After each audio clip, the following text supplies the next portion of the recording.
need a place where I can keep all this cash before I spend it all on pizza.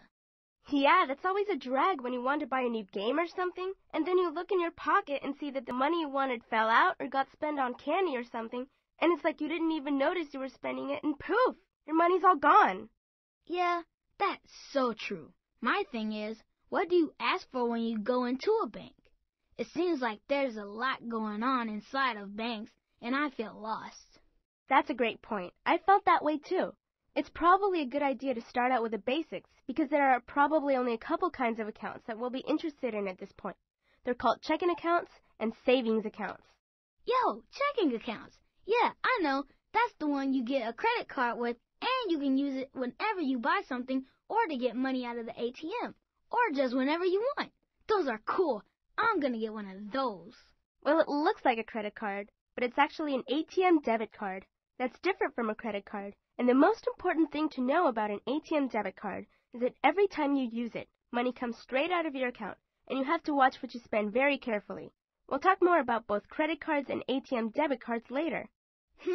Well, that's good to know. But that's okay, because they give you checks, and then you can use those whenever you want, right? Well, same thing here.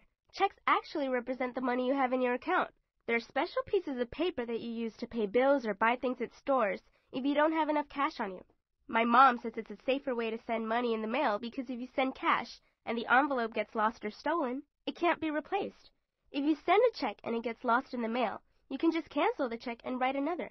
This way you won't lose your money. Well, that's good. So it's safer to use checks sometimes, and you can write a check whenever you don't have enough money to pay for it, right? Well, not exactly. You can only write a check for as much money as you have in your account.